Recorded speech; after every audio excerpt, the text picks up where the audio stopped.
France Info et France 24 présentent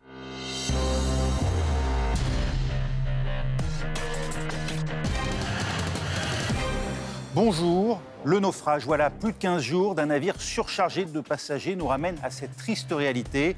La Méditerranée est devenue ces dernières années un véritable cimetière pour les candidats à l'exil vers l'Europe.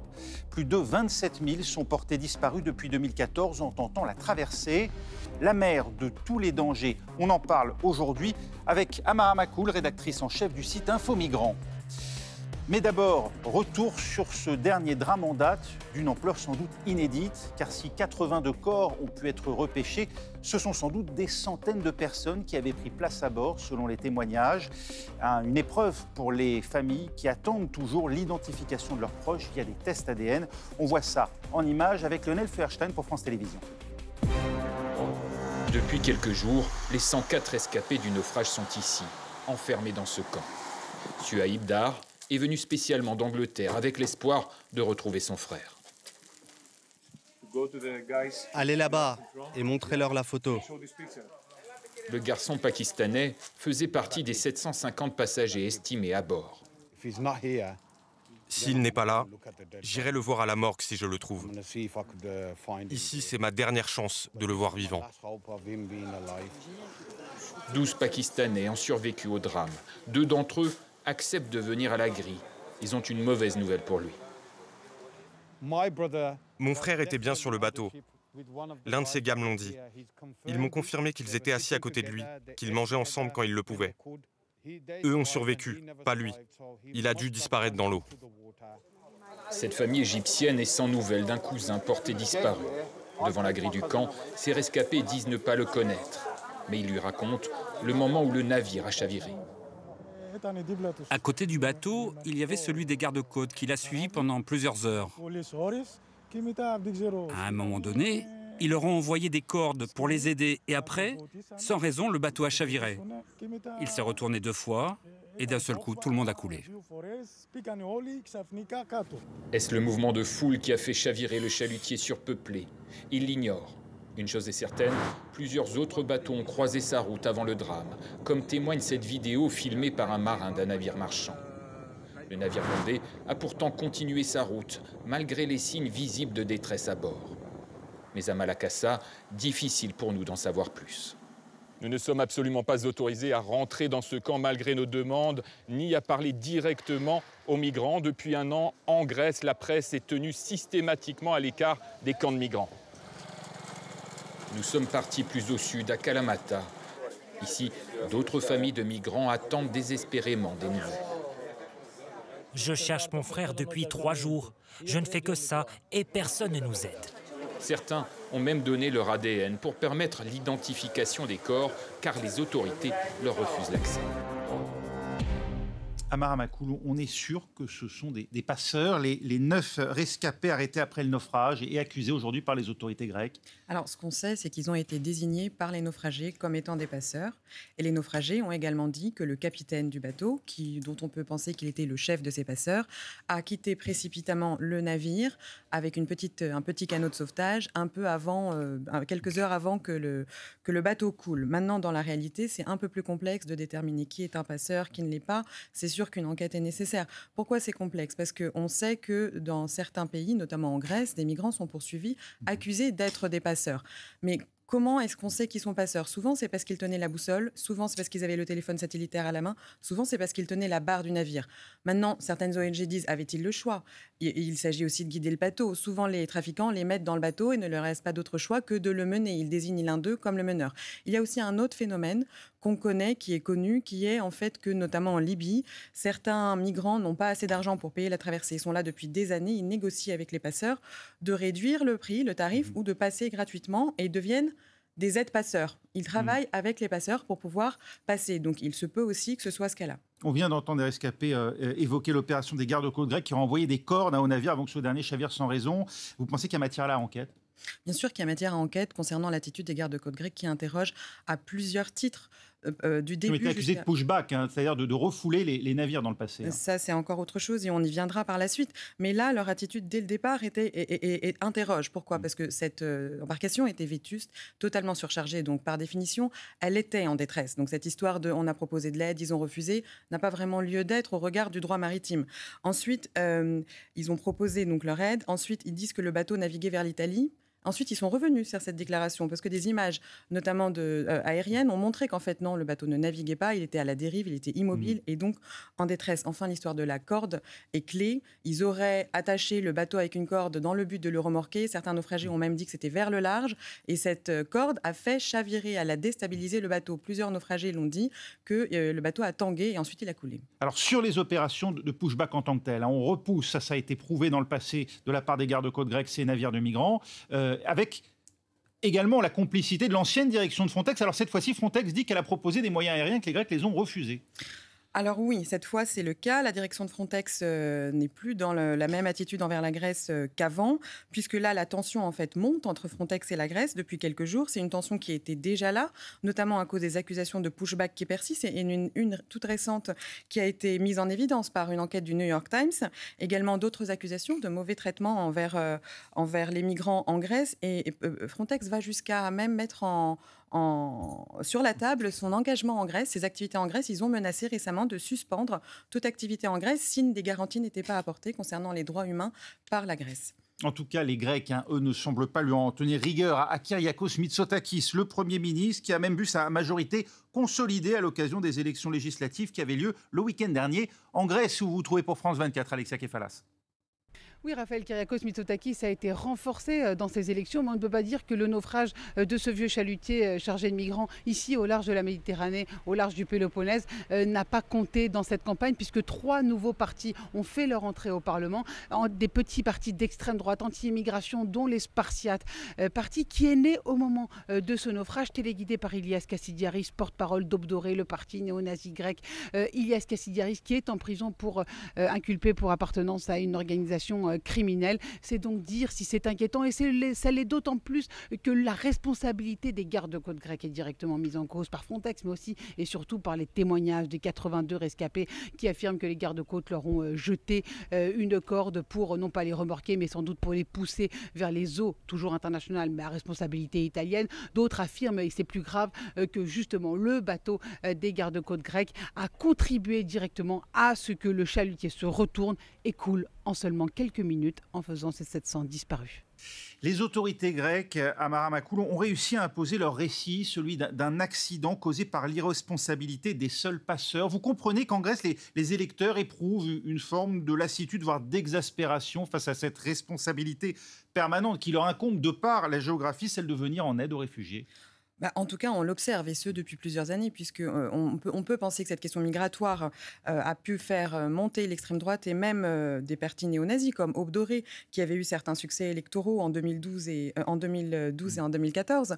Mais on voit aussi un sentiment au sein de la population, et notamment dans les zones frontalières. La rédaction d'Infomigrants a pu aller dans la région de l'Evros, frontalière avec la Turquie, où là-bas, le sentiment anti-migrant est vraiment très, très présent au sein de la population. Les migrants nous ont raconté qu'ils avaient peur de tout grec, pas seulement de la police, mais de toute personne grecque qui les verrait, de peur d'être dénoncée. Oui, cette exaspération, vous le dites, elle se manifeste non seulement par l'adhésion des partis de gauche, mais aussi la victoire, alors d'Obdoré avant, et puis l'entrée au Parlement de 3 partis d'extrême droite aujourd'hui.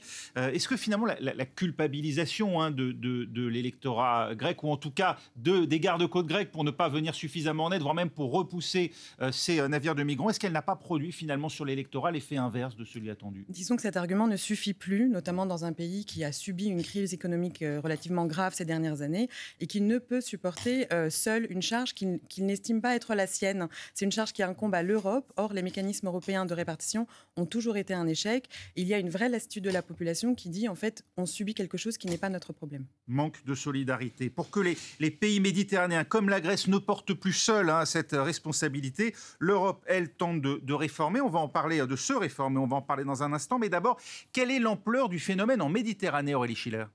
Bien, les premiers recensements en Méditerranée datent de 2014. Regardez, 27 629 migrants disparus depuis. Ce sont des chiffres fournis par le projet Migrants disparus de l'Organisation internationale pour les migrations. Mais malheureusement, beaucoup d'entre eux échappent encore aux chiffres des statistiques car leur collecte reste difficile. Il faut savoir que parmi les 3 routes migratoires méditerranéennes, celle de la Méditerranée centrale, ici, de l'Afrique du Nord vers l'Italie, est la plus meurtrière au monde. Plus de 17 000 morts et disparitions recensées depuis 2014. Il y a ensuite la route occidentale ici de l'Afrique du Nord vers l'Espagne. On recense plus de 2 000 morts et disparitions. Et puis la route orientale ici de la Turquie vers la Grèce. On recense 1 700 morts et disparitions depuis 2014. Ces disparitions, eh bien, elles sont souvent le fruit des guerres qui sévissent dans des pays comme la Libye, la Syrie ou encore l'Afghanistan ou le Soudan. Et les autres victimes potentielles, eh bien, ce sont les migrants climatiques, essentiellement en provenance du Pakistan ou encore de l'Afrique subsaharienne. On n'est plus à Maramacoul, au pic des traversées 2015-2016. Qu'est-ce qui ferait que l'Europe serait à nouveau face à une crise migratoire comme on a pu le connaître finalement durant la guerre en Syrie? Bien, là, les causes sont différentes, mais le flux reste le même. C'est-à-dire que c'est vrai qu'en Syrie, il n'y a plus eu la guerre. En Afghanistan, il n'y a plus de danger, il n'y a plus d'affrontements. Mais le manque de perspectives économiques dans ces 2 pays, notamment en Syrie, il n'y a aucune perspective économique. Mais il y a également la même chose au Liban. La situation dans les pays du nord de l'Afrique qui n'offrent aucune perspective économique à leur jeunesse pousse au départ et explique les flux actuels. L'Europe tente de se réformer, de s'organiser par une réforme du système du droit d'asile qui prévoit notamment un mécanisme de solidarité pour l'accueil des réfugiés. C'est ce que vous appeliez de vos voeux il y a quelques instants. Tout à fait. Mais ce qui est inquiétant, c'est que ce n'est pas la première fois qu'on met en place un mécanisme de solidarité dans l'Union européenne. Il y en a déjà eu au moins 2. Le premier date de 2018. Il était contraignant. Pourtant, il n'a pas fonctionné. Par exemple, sur l'année 2020, plus de 150 000 migrants étaient censés être répartis. Et finalement, c'est que quelques milliers qui ont été répartis. Et puis, en juin 2022, un autre a été mis en place. Il n'était pas contraignant. En fait, les pays pouvaient soit prendre des migrants, soit contribuer financièrement à aider les pays de premier accueil. Et là, 1457 personnes ont été réparties sur les 8000 prévus dans ce cadre. Là, la nouveauté, c'est que pour contraindre certains pays qui rechignent toujours à prendre leur part, une amende est prévue de 20 000 € par migrant non accueilli. Oui, et puis également l'examen accéléré des demandes d'asile aux frontières de l'Union européenne. C'est ce qu'on a appelé les fameux hotspots. C'est ça. Alors cette mesure revient tout le temps dans les discours. Elle est souvent appelée par les partis de droite. Elle est difficile à mettre en place. Pourquoi? Parce que beaucoup de questions viennent entrer en ligne de compte. Quel pays va accueillir ces hotspots? Quels sont les droits humains qui sont garantis dans ces pays-là? Surtout, en fait, est-ce que l'examen de la demande d'asile va être fait dans quelles conditions? Rapidement, pas rapidement? Est-ce qu'il y aura des interprètes qui seront présents? Et puis l'attente sera peut-être longue selon les cas. Rappelons que ça reste des centres fermés. Eh oui, quelques paroles à présent en musique. Elles valent mieux parfois qu'un long discours pour mieux comprendre le drame qui pousse tant d'habitants du continent africain à tenter la traversée. Écoutez Araga du chanteur Younes. Il y raconte l'histoire vraie, le destin tragique d'un migrant algérien mort en mer avec ses amis. C'était en 2011. Une nuit d'été, avec mes rayes, on s'est endetté. Et la famille, je veux pas l'inquiéter. Donc j'ai rien dit et j'ai tout quitté. Ma mère croit que je dors chez ma sœur. En vérité, je vais rejoindre le passeur. J'ai préféré partir en douceur. La nuit du départ, la mer est agitée. Tant pis, c'est trop tard, on ne peut plus reculer. Le passeur a peur, on a insisté. Je suis monté à bord et j'ai prié.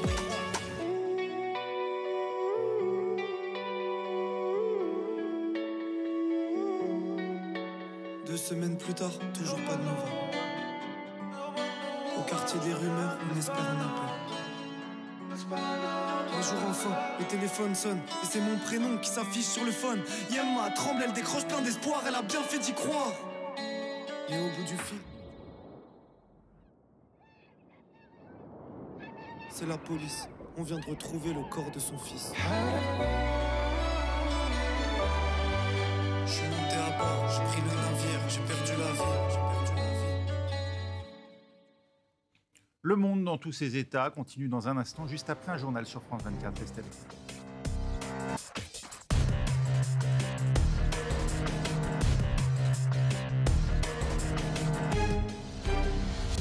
France Info et France 24 présentent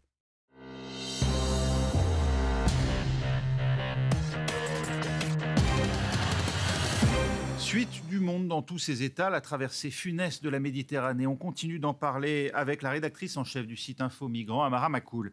On va s'intéresser à présent à l'un des pays de départ, la Tunisie, d'où le mouvement s'accélère depuis le début de l'année et les paroles incendiaires du président Kais Saied, ciblant les migrants d'Afrique subsaharienne. Conséquence, à Sfax, les départs sont multipliés par 4 par rapport à l'année dernière. Reportage signé Lilia Blaise et Hamdit Lili pour France 24. S'il vous plaît, écoutez-le. Si on se retrouve là-bas, on nous chasse là-bas, il n'y a pas de maison, on n'a pas de travail. On vient quitter ici parce qu'on nous chasse ici. On ne veut plus de nous ici. Ces derniers mois, dans la foulée des déclarations de Kais Saied, les autorités tunisiennes ont renforcé leur contrôle visant les migrants sans papier. Résultat, de nombreux subsahariens sans titre de séjour ont perdu leur travail. Tout l'argent qu'on avait, c'est ça, c'est ce qui est là. Donc si on se retrouve, on est mort, on est à zéro. Donc c'est mieux qu'on meure. On est à zéro, on est foutu. Leur embarcation est surchargée et peut prendre l'eau à tout moment. Mais aucun n'accepte de monter dans le bateau de la garde nationale. Il faudra près d'1 heure pour les faire céder.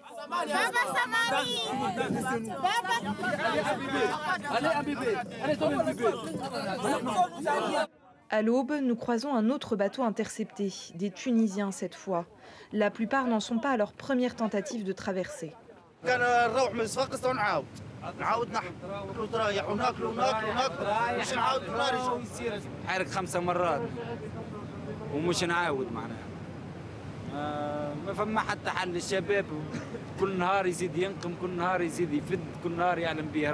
De retour au port de Sfax, les gardes-côtes ramènent plus de 300 migrants avec eux. Tous seront relâchés dans la ville, les autorités n'ayant pas les moyens de les retenir ou de les arrêter. Un scénario qui se répète chaque jour. En 2023, rien que les 3 premiers mois de l'année, les gardes-côtes ont intercepté plus de 14 000 migrants, un chiffre 5 fois plus élevé qu'à la même période, 1 an plus tôt. Et des manifestations hostiles aux migrants ont encore eu lieu à Sfax en début de semaine. Il faut dire que Kais Saied a réitéré ses propos envers ces réfugiés d'Afrique subsaharienne qui, selon lui, terrorisent, ce sont ces mots, les citoyens tunisiens. Amara Makoul, il porte une responsabilité directe dans ces départs, le président tunisien. Oui, il y a clairement un lien de cause à effet. Il y a toujours eu un problème de racisme anti-migrant en Tunisie où des subsahariens sont installés, qui n'avaient pas l'intention de traverser la mer. Mais là, c'est devenu décomplexé. Ils se sont retrouvés agressés, acculés, insultés. On les expulse de chez eux, on leur donne plus de travail. Donc évidemment, ils cherchent à partir. En face, l'Europe, elle se repose aussi sur la Tunisie pour contrôler ses côtes et empêcher les départs? Oui, bien sûr, mais ce n'est pas du tout un cas isolé. Elle l'a déjà fait en Maroc, en Libye.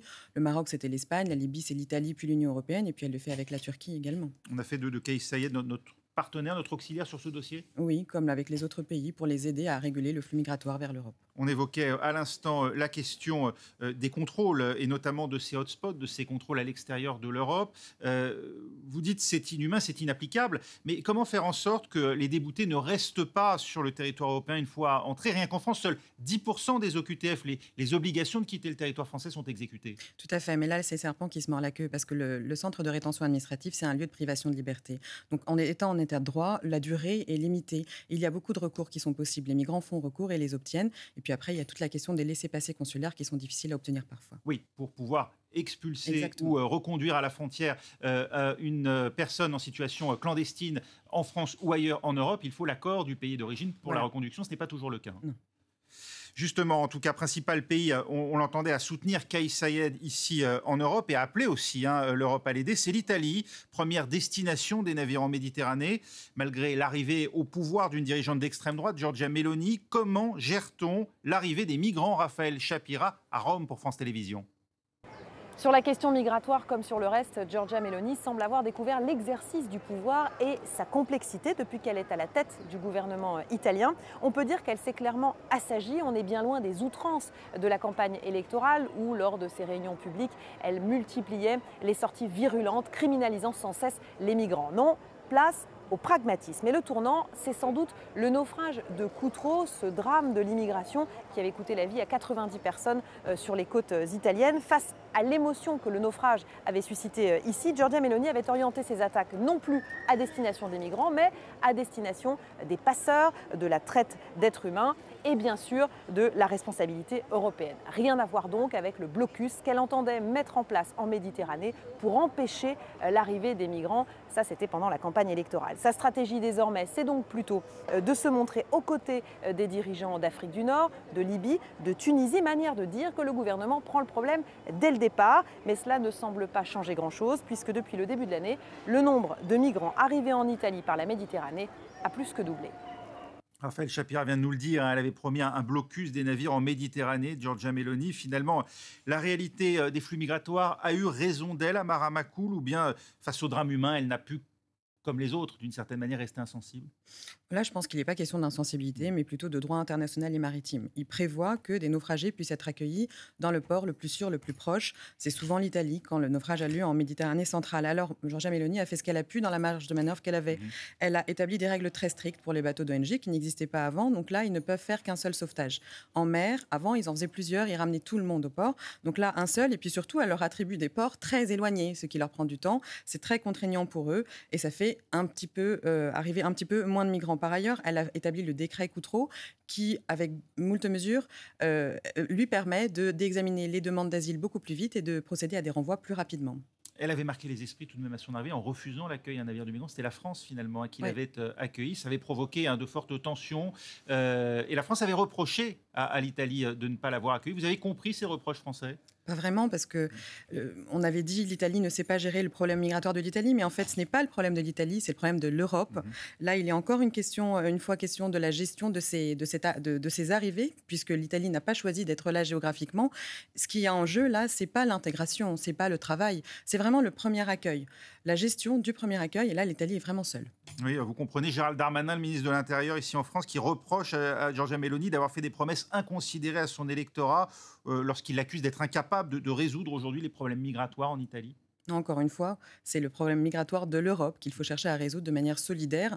L'Italie, au vu des chiffres, ne peut de toute façon, n'importe quel pays ne pourrait supporter ce premier accueil seul. Vous appelez donc aujourd'hui à une approche concertée dans l'accueil des navires et ensuite dans la répartition des nouveaux arrivants au sein de l'espace européen, de l'espace Schengen? C'est sûr qu'au vu des chiffres, des témoignages qu'on reçoit, de la manière dont les personnes sont traitées dans la traversée, dans l'arrivée, il est certain que c'est un problème qui doit être une priorité pour l'Union européenne. Comment faire lorsque des pays, notamment les pays d'Europe centrale, bloquent toute décision en la matière? Peut-être que l'histoire de l'amende, là, cette nouvelle mesure, pourra peut-être les contraindre. Oui, en tout cas, c'est clairement à eux qu'on a pensé, visiblement, en décidant cette amende. Pour bien comprendre, en tout cas, à quel risque s'exposent ces exilés, le grand reporter de France 2, Franck Genozo, et la journaliste reporter d'Images, Gianna Messina, avaient suivi dès 2015 une embarcation lors de sa traversée entre la Turquie et la Grèce. Un reportage de France 2. Le signal vient de leur être donné. En file indienne, des dizaines de réfugiés syriens et irakiens descendent vers la mer. 24 heures qu'ils attendaient cachés le long de la côte turque. Ceux qui portent des enfants ont eu le droit de passer en premier. Regard anxieux pour cette chaloupe qui doit les amener en Europe. Pour la plupart, ils ne savent pas nager. Les tout-petits sont hissés à bord. Terrorisés. Il y en a une vingtaine, perdus dans leur gilet trop grand. Puis c'est au tour d'un couple. Leur nourrisson sera le plus jeune passager de cette traversée. Il n'a pas 2 mois. L'entraide se met en place pour embarquer. Ibrahim, un jeune Syrien, nous interpelle. Ses copains l'appellent Ibra, comme le joueur du PSG. Je suis super content de partir. Mais j'essaie de voir si le reste de ma famille a pu monter. Les passeurs s'en prennent alors à lui. Viens pousser avec nous! Viens pousser le bateau! Le bateau est bloqué sur le rivage. Ils ont besoin de bras supplémentaires. Une arme est alors exhibée pour convaincre les derniers réticents. Certains se portent volontaires. Et le bateau finit par bouger. Un simple passager est alors désigné capitaine par un passeur qui lui montre comment tenir la barre avant de s'éclipser. il rejoint la rive, où les trafiquants se congratulent entre eux. Pendant qu'un Irakien se débat dans son gilet de sauvetage. Sa femme et sa fille sont montées. Il réussira à les rejoindre au prix d'un effort désespéré. Amara Makoul, les conditions d'embarcation, la pression des passeurs, les risques encourus qu'on voit sur ces images, rien n'a changé aujourd'hui depuis 2015 ? Malheureusement, non. Pourquoi ? Parce que déjà, dès l'époque, on disait, les personnes, la communauté internationale, les ONG appelaient des couloirs humanitaires, des voies légales, plus de voies légales pour que ces personnes puissent venir. Je rappelle qu'en 2015, c'était des Syriens qui fuyaient une guerre, des personnes éligibles à l'asile, et pourtant qui étaient contraintes à prendre la mer par manque de visa, tout simplement. Parce que l'Europe ne donne pas de visa pour pouvoir venir demander l'asile. Pour demander l'asile, il faut être sur le sol européen. Et donc là, c'est la même situation. Il y a peu de voies légales pour venir en Europe. Et dans le même temps, il y a peu de perspectives économiques dans leur pays. Donc peut-être qu'il n'y a plus, comme je le disais tout à l'heure, de danger menaçant, plus de guerre, mais le désespoir auquel pousse la faim est une raison suffisante pour beaucoup. On a observé des routes alternatives, la route des Balkans par exemple, un temps emprunté. Aujourd'hui, ce n'est plus le cas, ça reste massivement la Méditerranée. Non, il y a également du chemin des personnes qui arrivent par la route des Balkans, mais ce ne sont pas les mêmes nationalités. Tout dépend d'où on part, où on veut arriver. Pour certains, il n'y a que la Méditerranée comme perspective.